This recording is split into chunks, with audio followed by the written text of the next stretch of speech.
They left a dead puppy on a deserted road, but a stray cat did the unthinkable.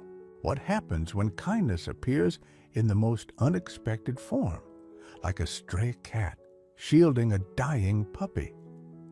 Discover the heartwarming tale of Eleanor, Missy, and Lucky, but beware, a shocking discovery reveals the puppy carries a secret mark tied to a dangerous past, and the threat might be closer than they think.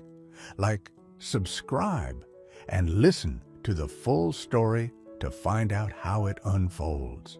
The chill of the late October evening seeped into Eleanor's old Buick, a dampness that mirrored the encroaching gloom outside. Pleasant Valley wasn't exactly bustling, but this particular stretch of County Road 7 felt unnervingly isolated, flanked by dense woods shedding their fiery leaves and fields lying fallow under a bruised purple sky. She shouldn't have stayed so late chatting with Martha, but the loneliness sometimes gnawed deeper than the autumn cold. Headlights they sliced through the twilight, illuminating the crumbling asphalt ribboning ahead.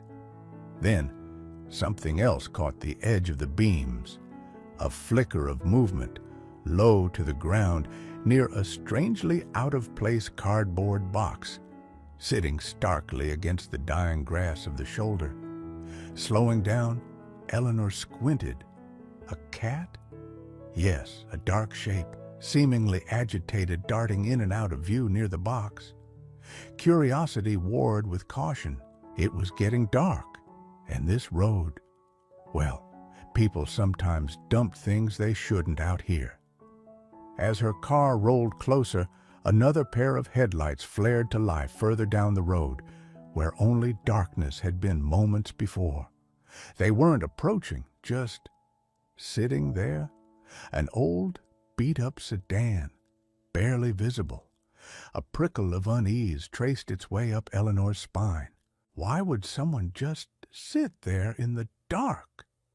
Her attention snapped back to the box as the cat, a scruffy calico she could now see, suddenly crouched defensively. The distant headlights down the road abruptly cut out, plunging that section back into blackness. Had they seen her? Were they watching? Eleanor's hand hovered over the gear shift, her instinct screaming to drive on, to get back to the safety of her small farmhouse. But the image of the small box, the agitated cat, held her captive. What was going on? With a deep breath that did little to calm her suddenly racing heart, Eleanor pulled the Buick onto the gravel shoulder a safe distance behind the box, her own headlights now bathing the strange scene in stark white light. Killing the engine, she was enveloped by a sudden, profound silence, broken only by the frantic thumping in her own chest. She peered towards where the other car had been. Nothing but impenetrable darkness. Leaving her keys in the ignition, Eleanor slowly opened her car door, the creak echoing unnaturally loud in the stillness. The air was cold and carried the scent of wood smoke and damp earth. What had possessed her to stop? What secrets did that lonely box hold under the watchful, wary eyes of a stray cat on a deserted road, with unseen watchers potentially lurking nearby? Eleanor Dubois had lived on the outskirts of Pleasant Valley for 45 years, the last 10 of them alone since her husband Frank had passed. The farmhouse, once bustling with the chaos of their 2 boys growing up, now felt cavernous, its silence often pressing in on her. Visits from her grandchildren were cherished highlights, but day-to-day life had settled into a quiet routine. Gardening, the local book club, weekly chats with her friend Martha. At 72, she was fiercely independent, perhaps a touch stubborn, her kindness tempered with a practicality born from decades of rural life. She knew these back roads like the lines on her own hands, knew the rhythms of the seasons and the quiet desperation that sometimes led people to abandon unwanted animals where they hoped no one would see. Tonight, that familiar pang of sadness mixed with a growing sense of unease. The brief appearance and disappearance of that other car felt wrong, sinister almost. Shaking off the apprehension, she focused on the immediate puzzle, the box and the cat. This wasn't just trash dumped carelessly. The cat's behavior suggested something more. Earlier that evening, as the sun bled orange and pink across the horizon, Missy had been doing what she always did, surviving. Life as a stray calico on the fringes of human habitation was a constant negotiation between scavenging and avoiding danger. She knew the schedules of the garbage trucks, the houses with leaky outdoor faucets, and the paths through the woods where she could hunt field mice undisturbed. She was a creature of instinct and routine, her world defined by hunger, warmth, and the deep-seated wariness of anything larger than herself, especially humans and their noisy machines. The sound of the slowing car had sent her scrambling into the underbrush earlier. From her hiding place, she'd watched the brief, furtive stop, the placement of the box, the swift departure. Curiosity and the faint, almost imperceptible scent of something small and helpless eventually drew her out. The box smelled faintly of dog, but it was weak, overlaid with the sterile scent of cardboard. Peering inside, she saw the small, still form. It didn't move, didn't breathe, just lay there, rapidly losing warmth as the evening chill set in. Missy had seen death before. It was part of the natural cycle. She should have moved on, sought shelter for the night. But then came the whimper, so faint it was almost imaginary, a tiny vibration against the cold air. Missy froze, her feline senses on high alert. She nudged the small body gently with her nose. Another whimper, weaker this time, accompanied by the barest flutter of breath against her whiskers. It wasn't dead. Not yet.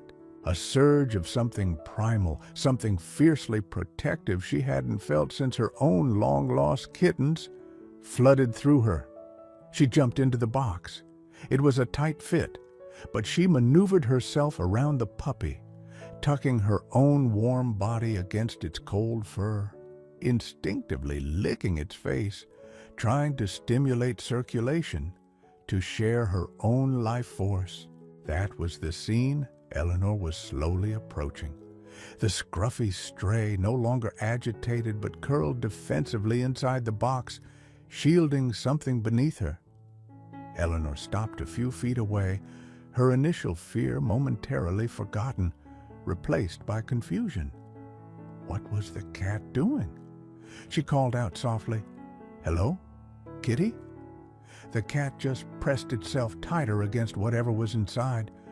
Eleanor took another hesitant step, and then she saw it. A tiny pale ear twitched, a minuscule paw stirred. It wasn't just a cat in a box. There was a puppy inside, barely alive, and the stray cat seemed to be protecting it. The sight struck Eleanor with the force of a physical blow. Someone had left this tiny creature to die. The cruelty of it, juxtaposed with the unexpected tenderness of the stray cat, tightened her chest. This was the moment. She couldn't turn away, not now. The risks, the strange car, the late hour, the responsibility, faded in the face of life, flickering precariously in that cardboard box. Her goal crystallized with sudden, fierce clarity. She had to help them, both of them. This was her inciting incident, pulling her from the quiet predictability of her life into something unknown and urgent. Okay. Eleanor murmured, keeping her voice low and soothing, projecting calm she didn't entirely feel. "It's all right. I'm here to help." She crouched down slowly, avoiding direct eye contact with the cat, a trick Frank had taught her for dealing with nervous livestock. Missy watched her every move, a low rumble vibrating in her chest, her green eyes narrowed slits. The protective instinct was running high, fueled by the earlier scare of the returning car and the proximity of this new large human. "Easy now," Eleanor continued, holding out a hand, palm up, letting the cat scent her. "You've done such a good job keeping him warm. Such a good girl." The praise seemed to momentarily soften the cat's defensiveness, though she didn't relax her guard over the puppy. The puppy itself let out another weak cry, a sound that spurred Eleanor into action, despite the cat's warning growl. "We need to get you both somewhere warm," Eleanor stated, her voice firm but gentle. She reached slowly towards the box. Missy tensed, lips pulling back slightly from her teeth in a silent snarl. This was the dangerous misunderstanding Eleanor had initially feared. The cat perceived her as a threat. "No, shh," Eleanor soothed. "I'm not going to hurt him, or you. We need to go." She tried to gently nudge Missy aside to get a better look at the puppy. That was a mistake. Missy hissed, a short, sharp sound of warning, and batted lightly at Eleanor's hand with sheathed claws. A clear, "Back off." Eleanor froze. She couldn't just grab the box. The cat might panic and bolt, or worse, inadvertently hurt the fragile puppy in the process. The puppy whimpered again, a heartbreaking sound that cut through the tension. Eleanor changed tactics. She sat back on her heels. "All right, Missy," she said, deciding to give the brave calico a name. "You win. You're in charge of protecting him. But he needs a doctor, and it's getting colder. How about we all go together?" She spoke quietly, conversationally. Maybe reasoning wouldn't work, but panic certainly wouldn't. She waited, watching the cat. Missy seemed to consider, her gaze flicking between Eleanor and the whimpering puppy. The puppy stirred again, trying feebly to burrow closer to Missy's warmth. Perhaps it was the puppy's movement, or perhaps some feline intuition sensed Eleanor's genuine intent. Missy let out a soft, questioning meow, relaxing her posture just slightly. Eleanor took it as her cue. Moving with deliberate slowness, she carefully slid her hands under the cardboard box. Missy watched, tense, but no longer actively hostile. "Good girl," Eleanor praised softly as she lifted the entire box, its occupants included. Holding the precious cargo securely, she backed towards her car, casting one last nervous glance down the dark road. Nothing. She settled the box gently onto the passenger seat, leaving the door open while she got in the driver's side. As soon as she started the engine, the rumble seemed to momentarily unsettle Missy, but the blast of warm air from the heater vents quickly followed, and the cat visibly relaxed, pressing closer to the puppy. The drive to Pleasant Valley Veterinary Clinic felt agonizingly long. Eleanor kept glancing over at the box. The puppy seemed terrifyingly still now, its earlier movements having ceased. Was it getting worse? Was she too late? Missy, however, seemed calmer, occasionally grooming the puppy's head with rough, comforting licks. Eleanor pushed down her rising panic, focusing on driving smoothly. She tried Dr. Henderson's emergency number. After several rings, his tired voice answered, "Doc, it's Eleanor Dubois. I'm on my way in. I've got a puppy. abandoned on County Road 7. It's in bad shape. Hypothermic, I think, and, well, there's a cat with it, a stray. She seems to be protecting it." There was a pause. "A cat protecting a puppy? Well, Eleanor, you do find yourself in the most unusual situations. All right, I'll meet you there. Doors unlocked." The clinic was quiet, the waiting room dimly lit. Dr. Henderson, a kind man with weary eyes and graying hair, met her at the door. He took one look inside the box Eleanor carried carefully and whistled softly. "Oh boy, let's get him back here. You too, Mama Cat." He led them to an examination room. Gently, he lifted the puppy out. It was terrifyingly limp, its fur cold and damp. Severe hypothermia, dehydration, borderline shock. He assessed quickly, his hands moving with practiced efficiency. "We need to warm him up slowly, get some fluids in him." He placed the puppy on a heated pad under a warming lamp and began preparing an IV line.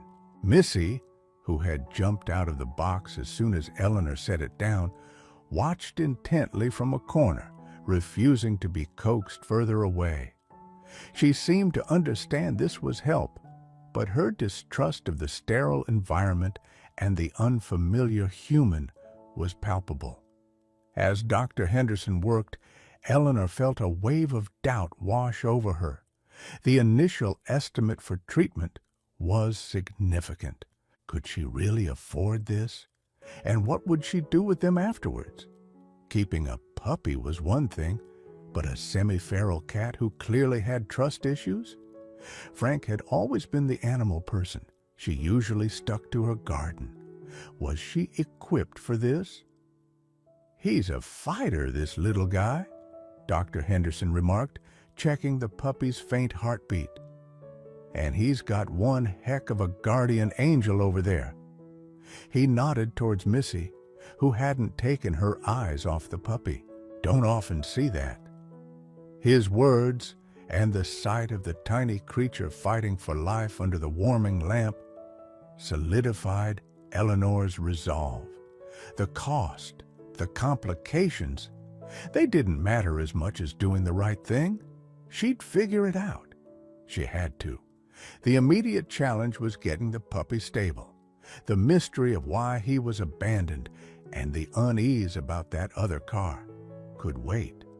For now, survival was everything. Missy seemed to agree, settling down slightly, though her body remained coiled, ready to spring if needed.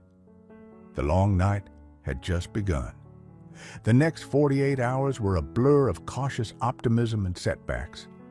Dr. Henderson and his assistant, Chloe, worked tirelessly.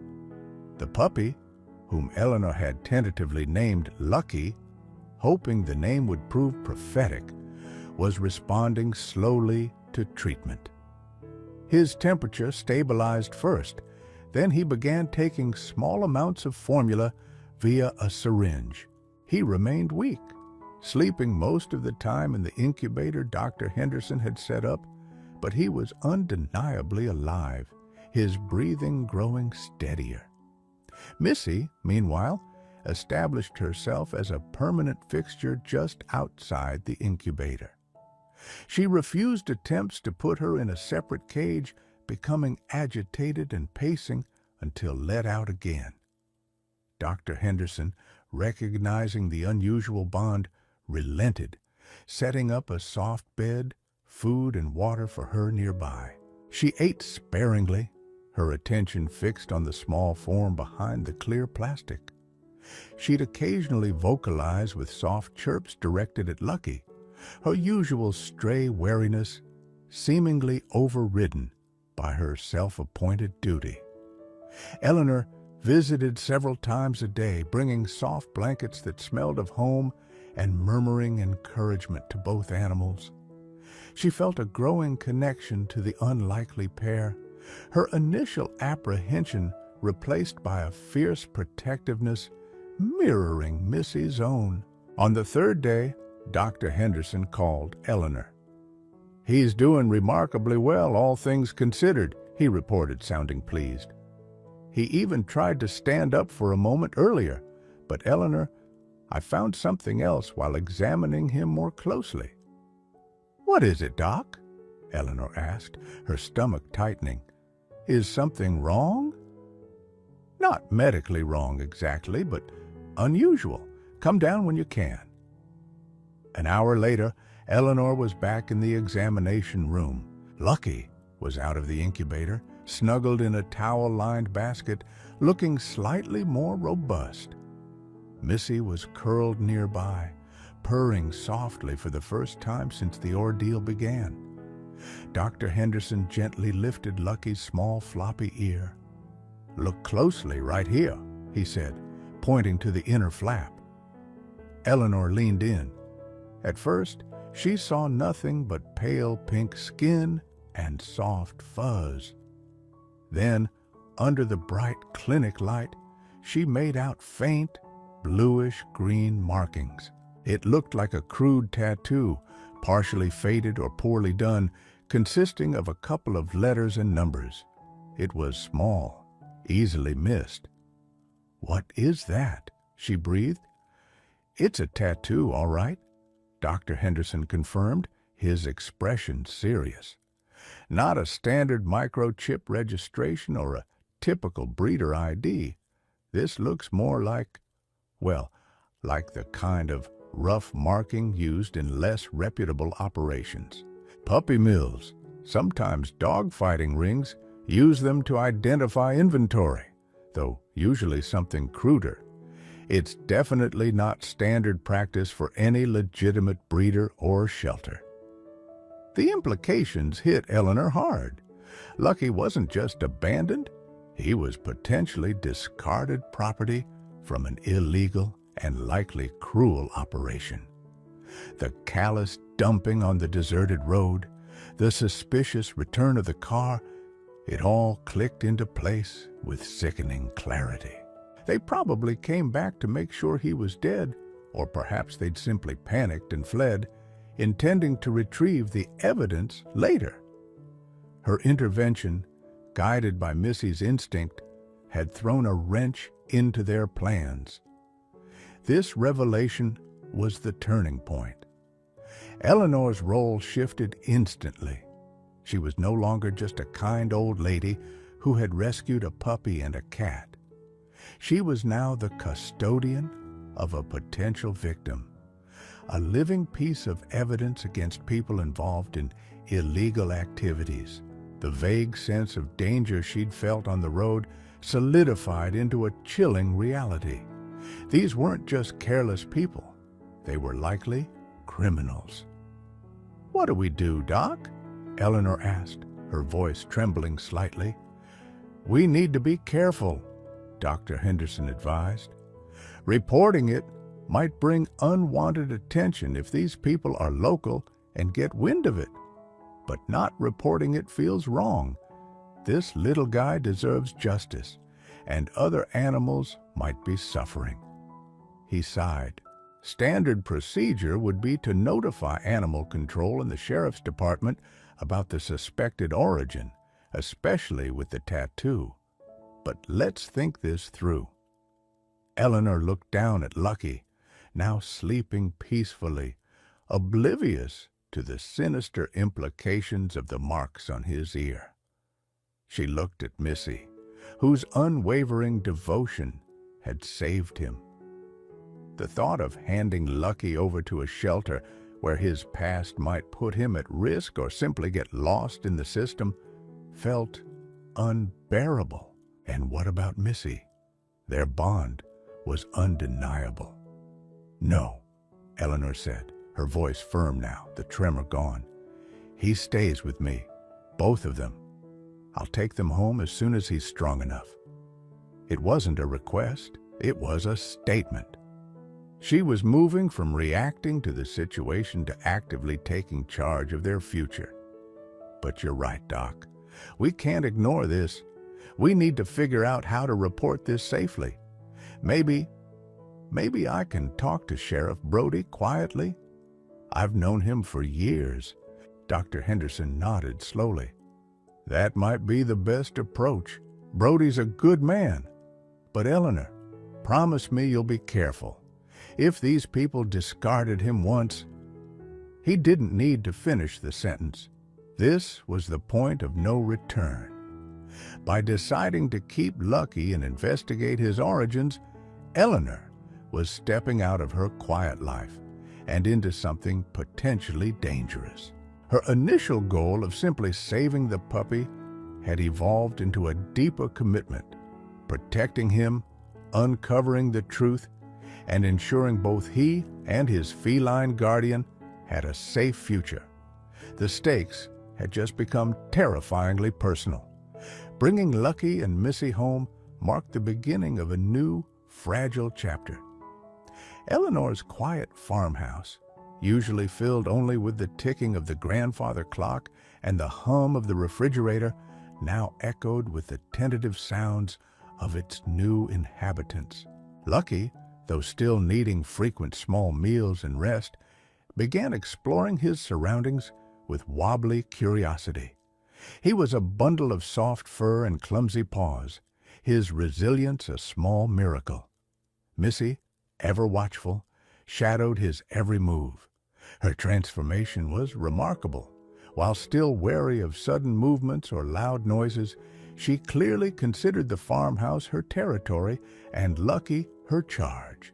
She'd even begun allowing Eleanor cautious head scratches, her purr a low rumble of tentative trust. Eleanor threw herself into caring for them, finding a renewed sense of purpose that pushed back against the loneliness she often felt. But beneath the surface of domestic routine, a current of anxiety ran strong. The faded tattoo on Lucky's ear was a constant reminder of the unknown threat. She spent hours online, researching puppy mills and animal cruelty laws in their state and neighboring ones. The stories and images she found were horrifying, strengthening her resolve, but also deepening her fear. She learned that crude tattoos were indeed sometimes used by backyard breeders or fighting rings to keep track of litters or bloodlines, often before the animals were sold or dispersed illegally. She kept her porch light on all night now and double-checked the locks on her doors and windows before bed, precautions she hadn't bothered with in years. Every passing car on the county road, especially at night, sent a jolt of adrenaline through her. Was it them? Had they somehow figured out where the puppy ended up? She knew it was likely paranoia, fueled by her overactive imagination. But the memory of those headlights cutting out abruptly in the darkness and Dr. Henderson's warning felt chillingly real. One afternoon, while working in her garden near the front of the house, a dark-colored sedan, similar in age and condition to the one she'd briefly glimpsed that night, drove past slowly. Much slower than the usual traffic. Eleanor froze, trowel halfway to the soil. The windows were tinted. She couldn't see the driver. It continued down the road and disappeared around the bend. It could have been anyone, a lost driver, a neighbor she didn't recognize. But the coincidence, or perceived coincidence, left her shaken. She quickly gathered Lucky, who had been dozing on a patch of sun-warmed grass nearby, and hurried inside, Missy trotting anxiously at her heels. That night, sleep eluded her. Doubts crowded her mind. Was she being foolish? Reckless? She was an old woman living alone. What could she possibly do against people involved in illegal activities? Maybe she should just take Lucky and Missy and move closer to her son's family in the city. Forget the tattoo. Forget the suspicious car. Just focus on keeping them safe. This felt like the dark night of the soul the book she read sometimes described. A moment of profound doubt and fear before a crucial decision. She looked over at the dog bed near the fireplace. Lucky was curled up asleep, his tiny body rising and falling rhythmically. Missy was nestled beside him, one protective paw draped over his back. The image struck her with quiet force. These two creatures, brought together by cruelty and circumstance, had found sanctuary here with her. They trusted her. Running away wasn't the answer. Ignoring the problem wouldn't make it disappear. It would just leave other animals vulnerable. Frank had always told her, "Do the right thing, Ellie, especially when it's hard." Her resolve returned, stronger this time. She wouldn't live in fear. She would take action. The next morning, she picked up the phone and called the sheriff's office, asking to speak directly with Sheriff Brody. "Jim, it's Eleanor Dubois," she began, her voice steady, despite the tremor in her hands. "I need to talk to you about something sensitive. It involves a puppy I found out on County Road 7 a couple of weeks ago." She took a deep breath. "He has a tattoo, Jim, and I think there might be more to the story." Sheriff Brody listened patiently on the other end. "All right, Eleanor," he said after she'd explained the situation. The dumping, the returning car, the tattoo, the slow-moving sedan. "I appreciate you calling me directly. Let me come out and talk to you this afternoon. Don't you worry. We'll look into this carefully. Just keep your doors locked until I get there." Hanging up the phone, Eleanor felt a surge of relief mixed with trepidation. She had done it. She had set the wheels in motion. Whatever happened next, she had chosen action over fear. She went to the window and looked out at the quiet landscape, the autumn trees standing like silent sentinels. The build-up was over. She braced herself for the climax, unsure exactly what form it would take, but ready to face it. Sheriff Jim Brody arrived less than an hour later, his patrol car pulling reassuringly into Eleanor's gravel driveway. He was a stout man whose calm demeanor belied a sharp mind. Someone Eleanor had known since he was a boy playing Little League with her sons. He greeted her warmly, but got straight to business. Eleanor recounted the events again, showing him Lucky, who wagged his tail tentatively at the visitor, and pointing out the faded tattoo on his ear. Missy watched the uniformed man with suspicion from beneath the kitchen table, but didn't bolt. Eleanor described the car she'd seen return that night and the similar one that had driven past slowly the day before. Sheriff Brody examined the tattoo closely, taking pictures with his phone. "This is helpful, Eleanor," he said, his expression thoughtful. "Doesn't look like any registered marking I know, which fits with what Doc Henderson suspected. And your description of that sedan. We've had a couple of vague reports about a similar vehicle seen around some abandoned properties further north county. Nothing concrete, but maybe related." He asked detailed questions about the exact location where she found the box, the time, anything else she could remember about the car or the people who might have been inside, though she hadn't seen them. He listened intently, making notes. "There have been rumors," Brody admitted, lowering his voice slightly, "about illegal breeding operations, maybe worse, popping up in rural areas where folks think they won't be noticed. Tough to pin down without solid evidence. But this," he gestured towards Lucky, "this tattoo, your testimony about the dumping and the suspicious behavior, this gives us something solid to work with."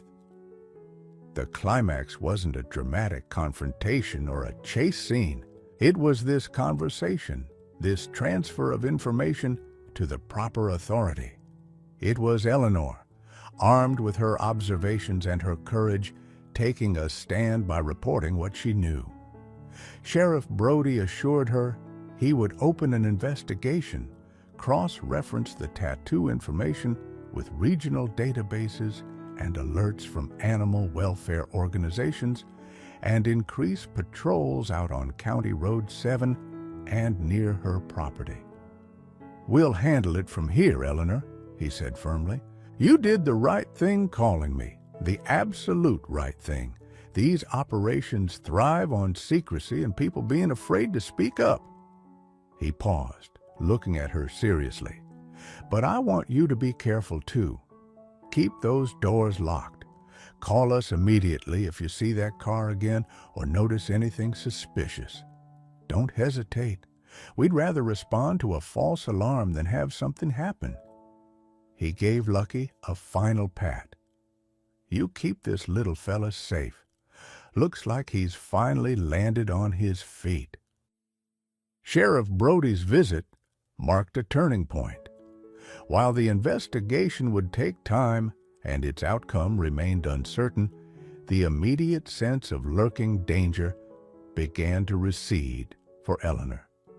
Knowing that the authorities were aware and taking action lifted a heavy weight from her shoulders. She still felt a measure of caution, but the paralyzing fear was replaced by a vigilant awareness. Life at the farmhouse settled into a new, more joyful rhythm.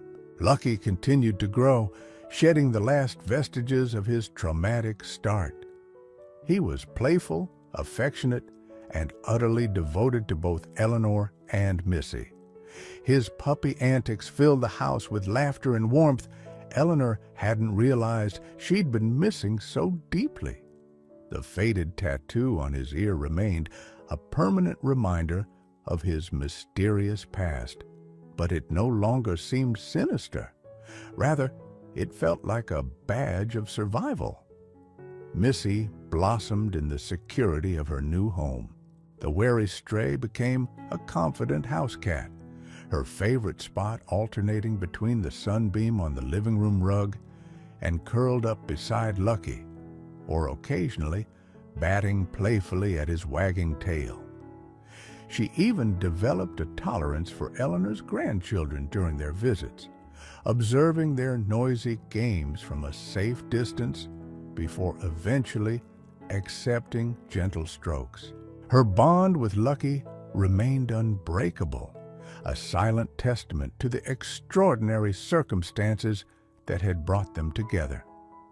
Weeks later, Sheriff Brody called Eleanor. "Just wanted to update you," he said. "Based on your information and some other leads, we were able to locate and shut down an unlicensed breeding facility operating out of an old barn up north. Found several animals in poor condition. They're safe now with rescue groups. We couldn't definitively link them to your Lucky's tattoo.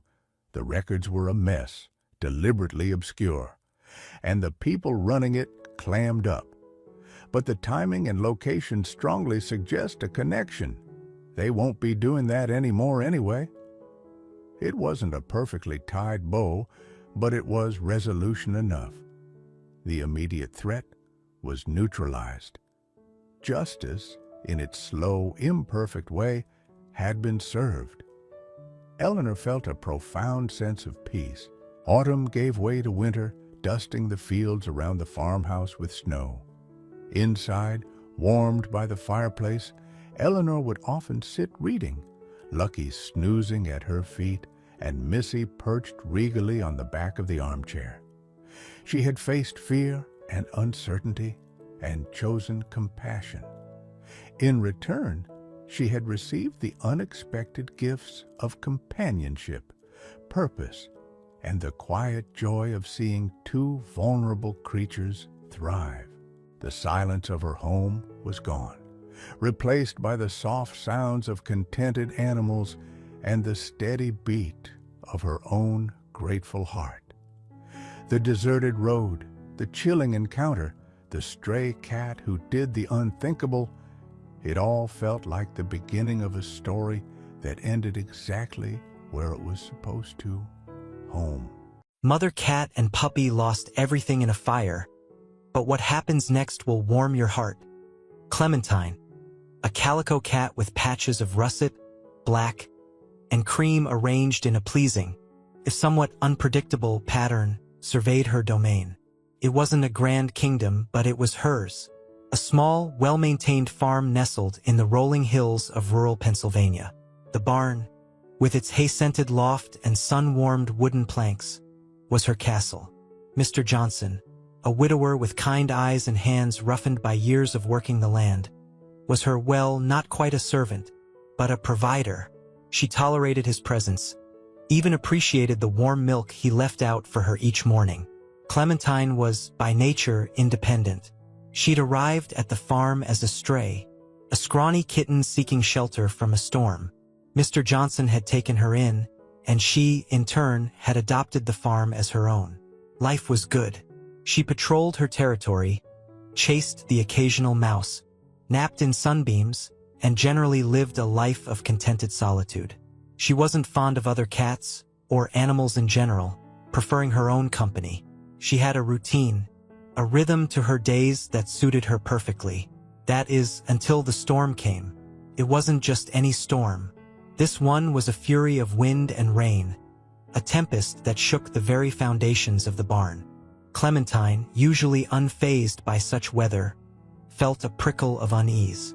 She retreated to the hayloft, seeking the comfort of the familiar scent of dried grass. As the storm raged outside, she heard a faint whimpering, a sound that was almost lost in the howling wind. Curiosity, a trait Clementine usually suppressed, got the better of her. She cautiously made her way down the creaky wooden stairs, her senses on high alert. The whimpering grew louder, and she traced it to the back of the barn, near the large wooden doors that Mr. Johnson kept closed during storms. There, huddled against the doors, was a small creature, soaked to the bone and shivering uncontrollably. It was a puppy, a golden retriever puppy, no more than a few weeks old, its fur matted and its eyes wide with fear. Clementine had seen puppies before, of course. Mr. Johnson's neighbors had a litter of beagle puppies last spring, and she'd observed them from a distance, wrinkling her nose at their clumsy antics. But this was different. This puppy was alone, vulnerable, and clearly in distress. Clementine hesitated. Her first instinct was to turn away, to retreat to the safety of the hayloft and forget she'd ever heard the whimpers. But something held her back. Perhaps it was the puppy's pitiful state, or perhaps it was the memory of her own arrival at the farm, a frightened kitten seeking shelter from the storm. Whatever the reason, Clementine found herself approaching the puppy, her steps slow and deliberate. The puppy looked up at her, its big brown eyes filled with a mixture of fear and hope. It let out a soft whimper, and Clementine felt a strange tug in her chest, a feeling she couldn't quite explain. She'd never felt this way before. It wasn't just pity, it was something more. She nudged the puppy gently with her nose, a silent offer of comfort. The puppy, as if understanding her intentions, snuggled against her, seeking warmth and protection. Clementine, surprised by her own actions, allowed it. She curled her body around the puppy, shielding it from the wind and rain that still battered the barn.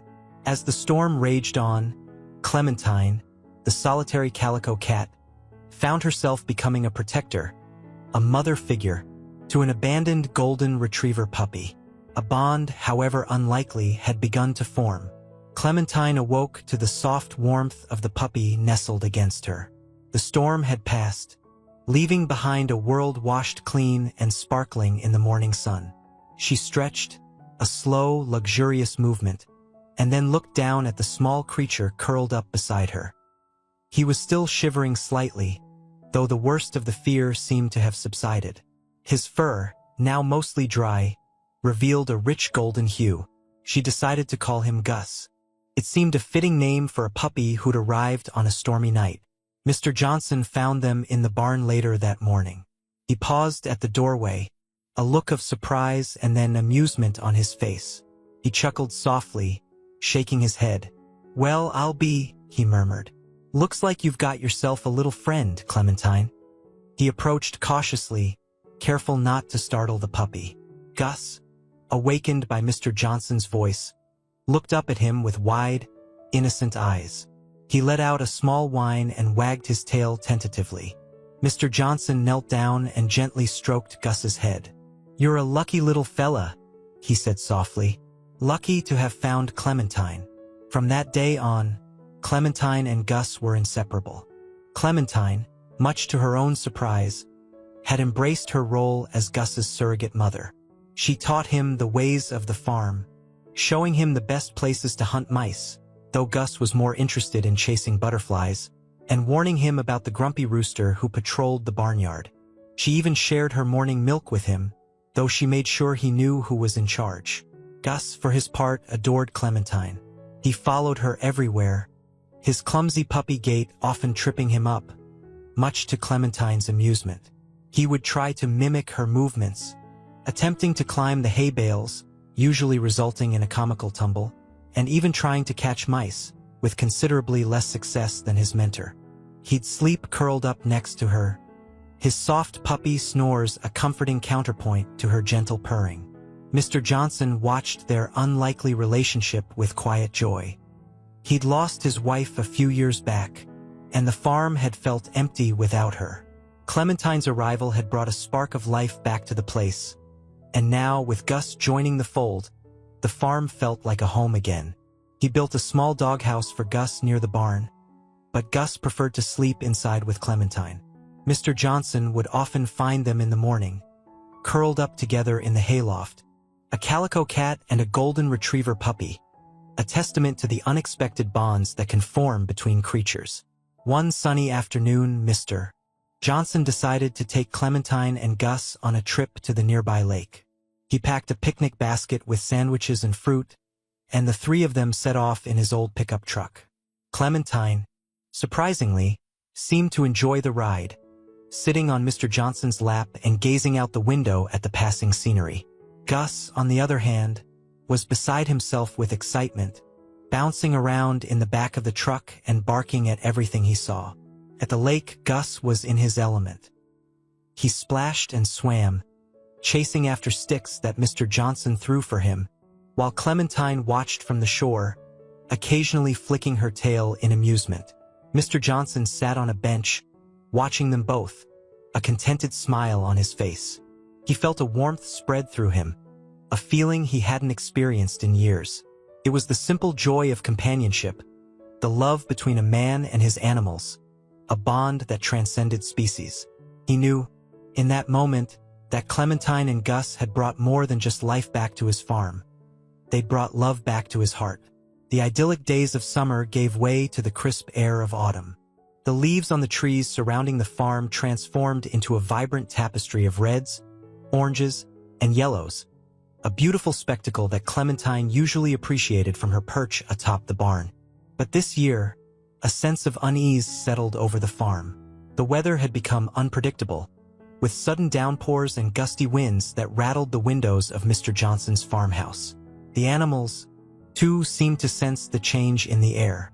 The cows in the pasture were restless, and the birds had grown quiet. One evening, as Mr. Johnson was finishing his chores, a dark cloud rolled in from the west, blotting out the setting sun. The wind picked up, swirling the fallen leaves into miniature tornadoes, and a distant rumble of thunder echoed across the hills. Mr. Johnson hurried to bring the animals into the barn, his brow furrowed with concern. He'd seen storms like this before, and he knew they could be dangerous. Clementine, sensing the impending danger, gathered Gus close to her. She could feel the puppy's heart beating rapidly against her side, and she nuzzled him reassuringly. She knew they needed to find a safe place, and the hayloft, usually their sanctuary, suddenly felt vulnerable. The storm broke with a vengeance. Lightning flashed across the sky, illuminating the farm in brief, stark bursts of light, and the thunder crashed down like a giant's hammer, shaking the very ground beneath them. The wind howled like a banshee, tearing at the trees and rattling the barn doors. Rain lashed against the windows, blurring the world outside into a swirling gray mess. Mr. Johnson, huddled inside his farmhouse, watched the storm rage with growing anxiety. He worried about his animals, especially Clementine and Gus, who were still in the barn. He knew he should go check on them, but the storm was too fierce, and he was afraid to venture out. Inside the barn, Clementine and Gus huddled together in the corner, seeking shelter from the wind and rain that seeped through the cracks in the walls. Clementine tried to remain calm, but even she felt a prickle of fear. She'd never experienced a storm this violent before.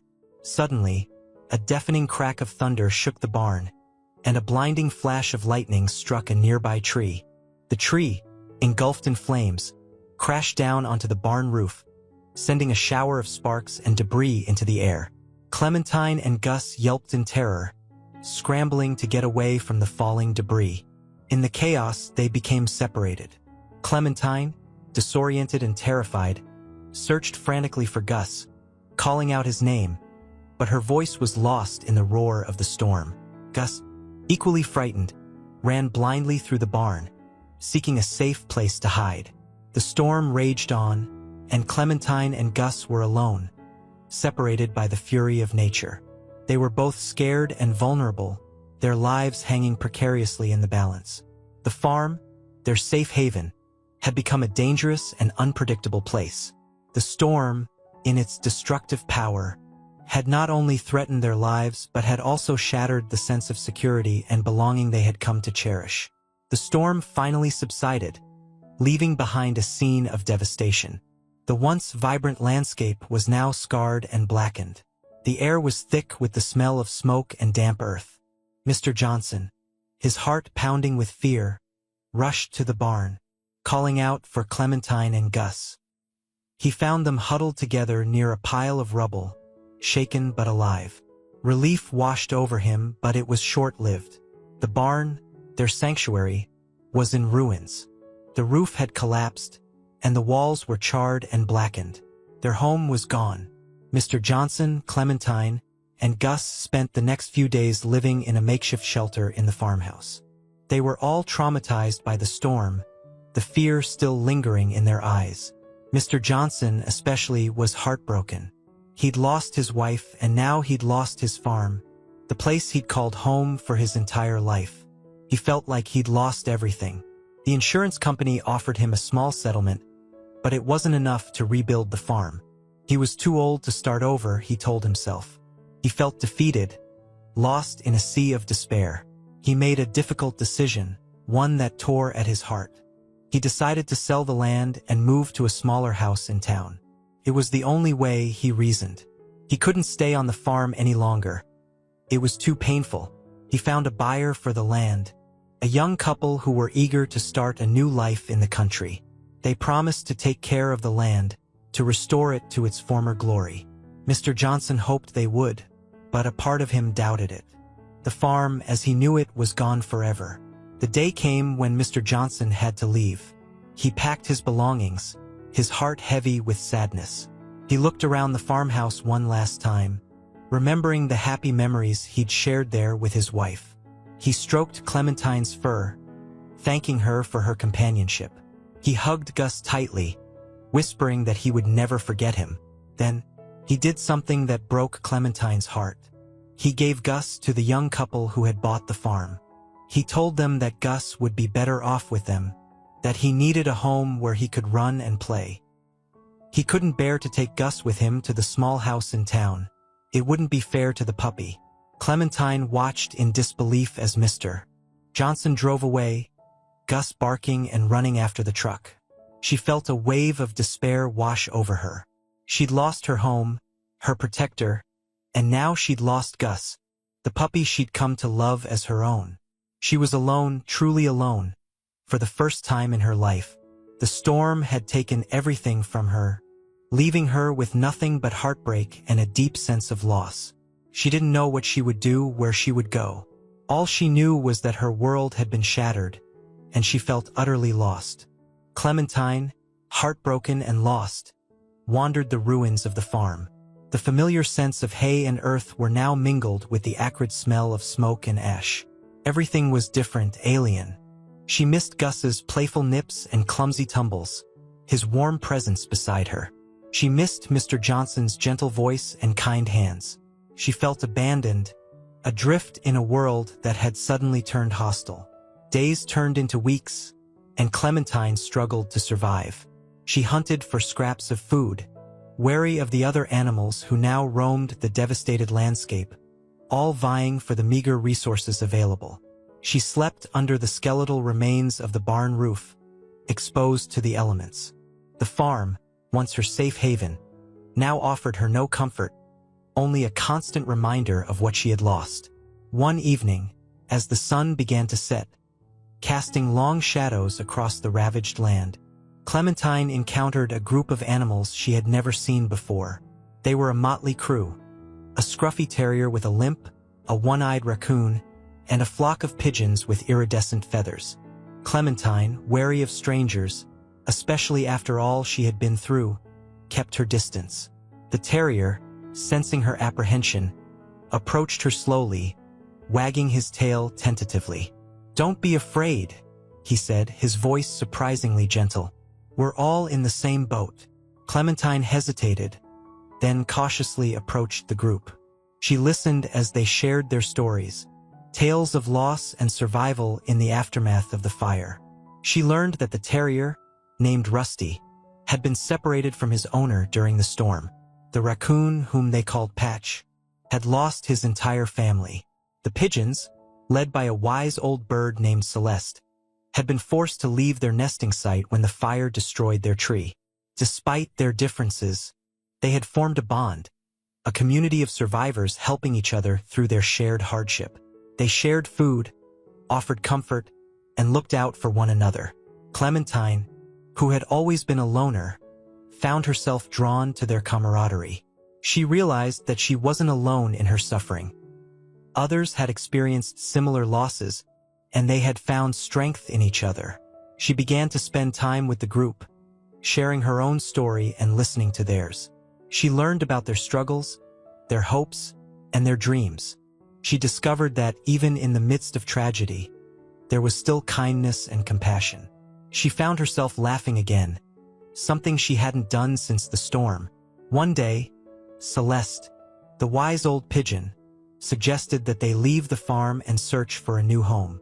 She had heard stories of a nearby valley, untouched by the fire, where there was plenty of food and shelter. The group agreed, and together they set off on their journey. Clementine, though still grieving for Gus and Mr. Johnson, felt a flicker of hope. She had found a new family, a group of unlikely allies who had shown her that even in the darkest of times, there was still light to be found. She wasn't sure what the future held, but she knew that she wasn't alone anymore. She had found a new purpose, a new sense of belonging. She would survive, and she would find her way back to happiness, even if it was a different kind of happiness than she had known before. The journey to the valley was long and arduous. Rusty, with his limp, struggled to keep up, but the others encouraged him, offering him support and sharing their food. Patch, with his keen sense of smell, led the way, navigating through the ravaged landscape. Celeste, with her knowledge of the terrain, guided them through treacherous paths and across rushing streams. Clementine, though grateful for her newfound companions, couldn't shake the memory of Gus. She wondered where he was, if he was happy, if he missed her. She imagined him playing in the fields, chasing butterflies just as he used to do on the farm. The thought brought a pang of sadness to her heart. Finally, after weeks of traveling, they reached the valley. It was everything Celeste had described. Lush and green, untouched by the fire. There was plenty of food and shelter, and the animals welcomed them with open paws. They had found a new home. Clementine, however, felt a restlessness within her. She couldn't shake the feeling that something was missing. She missed Gus and she missed Mr. Johnson. She knew she had to find them. One morning, she confided in Celeste. "I have to go back," she said. "I have to find Gus and Mr. Johnson." Celeste, understanding Clementine's longing, didn't try to dissuade her. "Follow your heart," she said. "It will lead you where you need to go." Clementine thanked Celeste and the others for their kindness and set off on her journey back to the farm. The journey was even more challenging this time, as she was traveling alone. But her determination kept her going. She had to find Gus. When she finally reached the farm, it was even more desolate than she remembered. The farmhouse was empty, the windows boarded up. Mr. Johnson was gone. Clementine felt a wave of despair wash over her. Had she come all this way for nothing? She wandered around the farm, searching for any sign of Gus. She found him near the barn, playing with a group of children. He was bigger now, almost a full-grown dog, but she recognized him instantly. Her heart leaped with joy. Gus saw her too. He barked excitedly and ran towards her, his tail wagging furiously. Clementine purred, rubbing against his legs, overwhelmed with emotion. They were reunited at last. But then, she saw the young couple who had bought the farm. They were watching her with concern. Clementine realized that Gus had a new family now, a family that loved him. She had to make a difficult decision. She approached the couple, her heart heavy. She rubbed against their legs, thanking them for taking care of Gus. Then, she turned and walked away. She knew it was the right thing to do. Gus was happy here, he had a loving home. She couldn't take him away from them. It broke her heart to leave him, but she knew it was the best for him. She had to let him go. She had to let him be happy. She had to let him live his life. She walked away from the farm, her heart aching with loss, but also filled with love. She had found Gus, and she had seen that he was happy. That was enough. She would carry the memory of their reunion with her always. Clementine returned to the valley, a different cat than the one who had left. Her journey had been one of loss, but also of discovery. She had learned about the resilience of the spirit, the power of community, and the true meaning of love. She had faced her fears, confronted her grief, and made a difficult choice, a choice born out of love and selflessness. The animals in the valley welcomed her back with open paws. They had missed her, and they were glad to see her safe. They listened as she told them about her journey, about finding Gus and seeing that he was happy. They understood her pain, and they offered her comfort and support. Clementine found solace in their company. She shared her stories with them, her memories of Gus and Mr. Johnson, her joy at their reunion, and her sadness at leaving him behind. The other animals listened patiently, offering words of comfort and understanding. They reminded her of the love she had shared with Gus, the joy he had brought into her life, and the happiness she had found in their unlikely friendship. Slowly, Clementine began to heal. The pain of losing Gus was still there, a dull ache in her heart, but it was no longer all-consuming. She had accepted the fact that he was happy, that he had found a loving home. She had learned to let go, to cherish the memories they had shared, and to find joy in the present moment. She spent her days exploring the valley, discovering new places, and making new friends. She learned about the different animals who lived there, their unique skills and personalities. She discovered a hidden waterfall, a secluded meadow, and a grove of ancient trees. She found beauty in the natural world, a sense of peace and tranquility that she had never experienced before. She also learned about the importance of community, the strength that comes from belonging. She had found a new family in the animals of the valley, a group of diverse creatures who had come together to support and care for one another. She had found a place where she belonged, a place where she was accepted and loved. One day, as she was basking in the warm sun, a feeling of contentment washed over her. She realized that she was happy. She had found a new life, a new purpose. She had learned to heal, to accept, and to find joy in the present moment. She had learned that love transcends species, that it can endure even in the face of loss, and that it can lead to unexpected friendships and unexpected happiness. She had found her peace. Years passed, and Clementine became a legend in the valley. Her story, a tale of resilience, love, and acceptance, was passed down through generations of animals. She was revered for her wisdom, her kindness, and her unwavering spirit. She had become a symbol of hope, a reminder that even after the most devastating losses, life could go on, and happiness could be found again. She continued to explore the valley, discovering new hidden corners and befriending new creatures. She became a mentor to younger animals, sharing her experiences and offering guidance. She taught them about the importance of community, the power of compassion, and the enduring strength of love. She never forgot Gus. She often thought about him, imagining him living a happy life with his family. She pictured him playing in the fields, chasing squirrels, and cuddling with the children. She knew that he was loved, and that brought her a sense of peace. She also never forgot Mr. Johnson. She often wondered what had become of him, if he was happy in his new home. She hoped that he had found peace, that he had learned to heal from the loss of his farm and his wife. She carried the memory of their time together on the farm, the warmth of his smile, the kindness of his heart. One spring morning, Clementine awoke to the sound of birds singing and the gentle breeze rustling through the leaves. She stretched, a slow, luxurious movement, and then looked around the valley. It was more beautiful than she had ever remembered. The flowers were in bloom, the trees were lush and green, and the air was filled with the sweet scent of blossoms. She felt a sense of contentment wash over her. She had found her place in the world, a place where she belonged, a place where she was loved. She had found a new family, a new purpose, and a new happiness. She thought about her life, the storms she had weathered, the losses she had endured, and the love she had found. She had learned that life is a journey, filled with both joy and sorrow, but that it is the love we share that makes it all worthwhile. She closed her eyes, feeling the warmth of the sun on her fur, and a gentle purr rumbled in her chest. She was at peace. She had come full circle. She had found her way back to happiness. Not the same happiness she had known before, but a deeper, more profound happiness. A happiness born of resilience, acceptance, and love. She had found her new dawn.